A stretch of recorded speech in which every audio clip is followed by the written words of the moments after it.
안녕하세요. 영리업체기 공부 9강 시작하도록 하겠습니다. 자동차 정비업에 종사하시는 분들에게 알려드리는 내용입니다. 자동차 정비를 하다 보면 많은 경험을 가지고 있을 것입니다. 수십 년간 연료절감기 많이 나왔습니다. 효과 있는 것 없었죠? 왜 없었을까요? 엔진에 결함이 있는 것을 찾아내고 개선한 것이 아니었기 때문에 자동차 메이커와 기술 경쟁을 하는 단계에서 새로운 기술을 만들어 보겠다 하면 실패할 확률이 상당히 많습니다. 그리고 시중에 연료절감기, 와류기, 배터리 전압장치 많은 장치들 나왔습니다. 또 연료 첨가제, 오일 첨가제, 냉각수 첨가제 많이 나왔죠. 시장에서 인정을 받았을까요? 소비자들한테 효과가 있다고 인정을 받았을까요? 호불호가 너무 많이 갈렸죠. 왜 그랬을까요? 변화를 줬지만 긍정적인 효과도 있었을 것이고 부정적인 효과도 있었을 것입니다. 또 운전자가 체감할 수 있을 정도의 효과를 주지 못했다.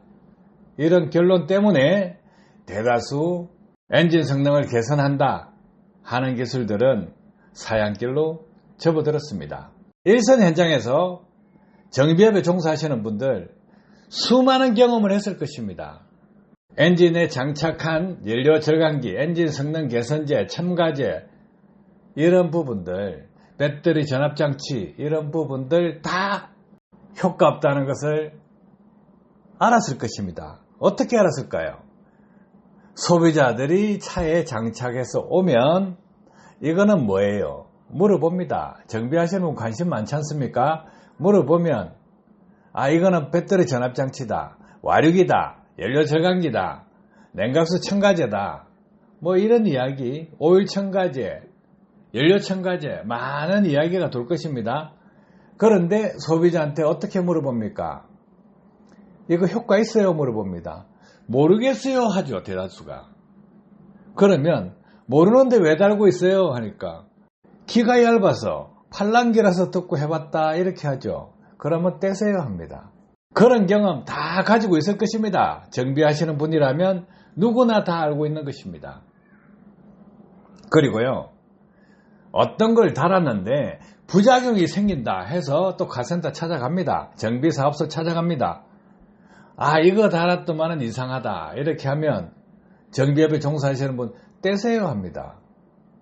그런 과정을 다 거쳐와서 현장에서 간접 체험을 많이 했다는 거죠. 그리고 직접적인 체험도 많이 했을 것입니다. 정비하시는 분들 가운데는 저게 그럴싸해. 그래서 달아봤는데 에이 이렇게 해서 팽개치는 부분이 많았을 것입니다. 자동차 메이커에서 완성되지 않은 기술이 있습니다. 유로4, 유로5, 유로6로 올라왔죠. 올라오는 과정에 과거에는 이렇게 엔진 내부에 카본이 떡지떡지 붙는다거나 하는 부분이 별로 없었죠. 그런데 엔진에서 카본 발생량이 많이 발생하는 조건, 엉착이 많이 될 수 있는 조건을 감안하고 DPF나 SCR을 장착해서 엔진 상태가 나빠지게 만들었습니다. 그런 결과로 인해서 터보 전단 보시면 카본이 떡지떡지 묻을 수 있고 또 스로틀 바디에 카본이 떡지떡지 묻을 수 있고 EGR 파이프 내부에 카본이 영착될 수 있고 흡기 밸브 상단에 카본과 오일이 떡이질 수도 있고 스웨일 밸브 쪽에 카본이 떡이질 수가 있고 EGR 가스 혼합부에도 카본 덩어리가 생길 수가 있고요. DPF 입구 쪽에도 카본이 떡이집니다. 그리고 부스트 압력 센서에도 카본 슬러지가 오일과 함께 떡이져서 센서를 막아버리는 경우도 있습니다.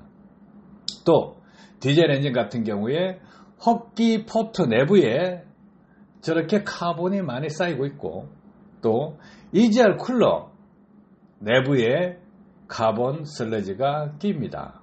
지금 EGR 쿨러는 금속으로 되어 있는데 BMW 같은 경우는 금속이 아니었죠. 그래서 카본 슬러지가 붙어가 있으면 오일이 조금 함유되겠죠. 불이 붙으면 어떻게 됩니까? 차량 화재가 발생하게 됩니다. 유로6 하더라도 터보의 터빈 쪽을 보시면 카본이 꽉 낍니다. 그리고 소음기 배관속, 우리가 중통이라고 합니다. 연결관, 긴 관, 그 속에 보면 카본이 떡지떡지 할 수도 있습니다. 자, 디페퍼가 달려가 있는데도 배기구에 카본이 착 붙어가 있습니다. 이것을 당연하다고 생각하지 말고 엔진 개발할 때 미완성된 부분이다. 이 부분을 어떻게 개선할 것이냐, 이렇게 생각해 보셔야 된다는 거죠. 자동차 메이커에서도 이 부분을 생각해야 되고 정비하시는 분도 생각을 해야 되는 부분입니다. 자, 이 부분 어떻게 개선할 수 있을까요? 역류라는 에너지를 잘 활용하면 이 부분 상당 부분 개선할 수 있습니다. 현재 역류 억제 기술로 실험한 결과는 터보 임펠러 쪽 청소되는 것, 스로틀 바디 청소되는 것, EGR 파이프 청소하는 것, 그리고 배기구 청소되는 것, 이 부분까지는 확인이 됐습니다. 그러면 중간중간 과정이죠.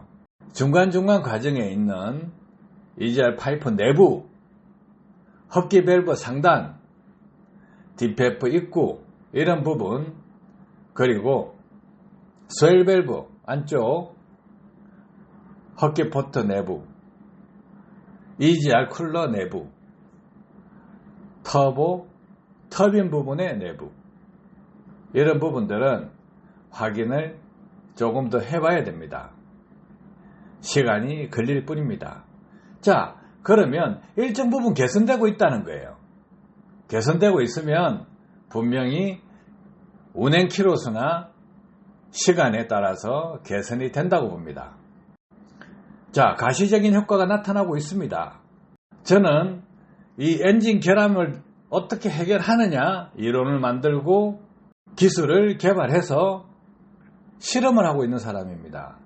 명장님이나 기술사님이나 기능장님, 그리고 정비사님들은 이런 부분을 개선을 하기 위해서 접근을 하는 것이 아니고 청소를 어떻게 한다, 세정을 어떻게 한다, 화학 케미컬을 한다, 분해해서 청소한다, 클리닝을 한다, 이런 쪽으로 접근하시죠.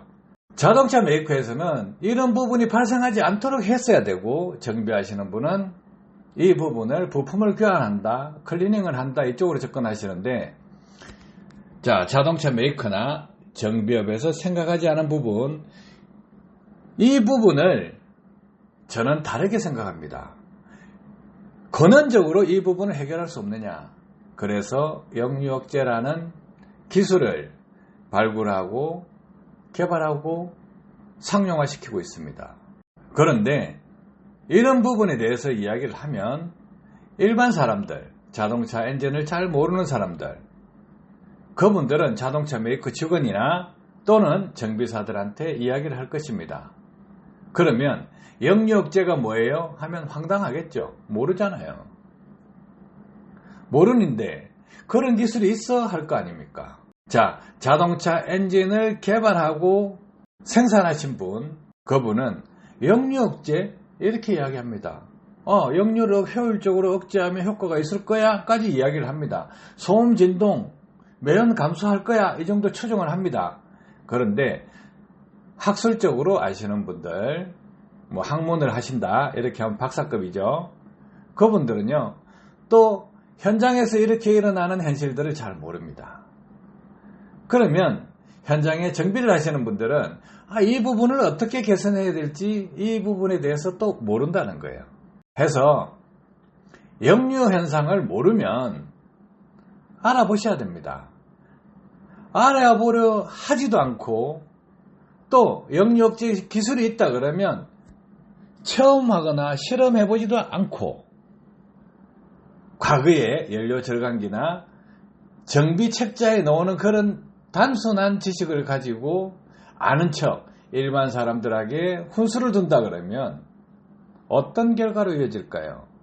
명장님이 그렇게 한다, 기술사님이 그렇게 한다, 기능장님이 그렇게 한다면 정비사님들한테 배울 수 있는 기회를 차단시켜 버릴 것이고, 또 일반인들한테 자기의 명성 그리고 명예를 실추시킬 수 있는 문제를 이야기할 수 있습니다. 자동차 정비업에 종사하거나 또는 대학교 강단에서 후학을 양성하시는 분들이 자신이 모르는 내용을 가지고 그거 안 돼, 저거 안 돼, 이거 틀려, 이렇게 아집과 편견을 가지고 있다 그러면 후학 양성의 제요인이 되고 산업발전의 제요인이 됩니다.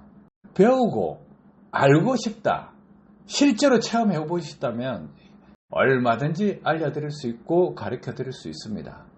자, 명장님, 기술사님, 기능장님, 자신의 차량으로 역류억제 기술을 실험해보고 싶다. 그러면 제가 역류억제기를 출시하고 있는 차량을 가지고 있다 그러면 원하시면 역류억제기를 테스트할 수 있게끔 제품을 공급해 드리겠습니다. 그러면 장착을 하시고 체험을 해보세요. 장착을 하시기 전에 터보 임펠러, 스로틀 바디, EGR 파이프, 흡기 밸브, 스웰 밸브, EGR 가스 혼합부, DPF 입구, 부스트 압력 센서, 헛개 포터 내부, EGR 쿨러, 터보 터빈, 소음기 배관 및 배기구를 미리 촬영해 두시고 내시경 카메라로 촬영해 두시고, 그리고 1만 킬로 단위로 1만 킬로 타고 나서 확인하시고, 또 1만 킬로 타고 나서 확인하시고, 1만 킬로 타고 나서 확인하시면 약 3만 킬로 정도 타시면 확연하게 변화가 있을 것입니다. 터보 임펠러 쪽은 일반 차주가 5개월 만에 깨끗하게 청소가 됐습니다. 배기구는 시외버스에서 3개월 만에 깨끗하게 청소가 됐습니다. 자, 중간 과정에 있는 부분들은 분해해야 되는 부분이 있죠. 명장님과 기술사님과 기능장님이 현장에서 분해 조립을 많이 하고 계시니까 관심이 있다 그러면 실험을 한번 해보세요. 이 기술은 전 세계적으로 처음 나온 기술입니다. 책에 나와 있지 않아요. 배우려 해도 배울 수 있는 기회조차 없었던 기술입니다. 해서 후학 양성에 제해가 되지 않게끔 먼저 기술을 많이 아신다고 하시는 분부터 체험을 해보시기 바랍니다. 엔진 분해 조립하고 내시경 넣고 관리하시는 분이라면 직책이 명장, 기술사, 기능장 분이라 하면 체험을 하실 수 있도록 역류억제기를 사용할 수 있게끔 해드리겠습니다. 체험이 답입니다. 제가 이론적으로 아무리 설명한데도 못 알아듣는 사람이 99%입니다. 자세하게 설명하면 조금씩 터치하면서 이해를 합니다. 그런데 제일 좋은 방법은 뭘까요? 설치해서 직접 몸으로 체험해 보시고 스캐너나 고장 진단기나 이런 데이터 값으로 확인해 보시는 게 가장 빠를 것입니다. 변화가 있으면 스캐너에서 나타날 거 아닙니까? 값들이 어떻게 변한다. 그리고 장기적인 운행을 했을 때 엔진 내부의 슬러지가 어떻게 없어진다, 개선이 된다, 엔진 성능이 향상된다 하는 것을 체감할 수 있을 것입니다. 연비로 체감하는 것은 상당히 어렵습니다. 연비라는 것은 운전 습관이 반영되고 운행 코스, 날씨 이런 부분이 다 관련되기 때문에 평가하기란 쉽지가 않습니다. 하지만 이렇게 엔진 내부에서 변하는 카본 슬러지 양이 줄어든다. 이것은 어느 누구도 부정할 수 없는 진실이고 진솔한 결과가 됩니다. 엔지니어라면 후학 양성을 위해서 올바른 지식을 전달해 주는 것을 해야 됩니다. 저 또한 역류억제 기술에 대한 부분을 상당 부분 공개하고 있습니다. 그리고 과거나 현재까지 와리기 놓는 것 다 이야기했습니다. 와리기 공부 100강까지 만들어서 설명을 드렸습니다. 어떤 문제가 발생할 수 있다. 장점도 있고 단점도 있다. 다 말씀드렸어요. 정비사님들이 알지 못하는 부분까지 충분히 공개해드렸고 알려드렸습니다. 그러면 이제 역류억제 기술에 대해서 정비업에 종사하시는 분, 또 대학교 강단에서 후학을 양성하시는 분, 먼저 체험해 보시기 바랍니다. 도움되셨길 바랍니다. 감사합니다.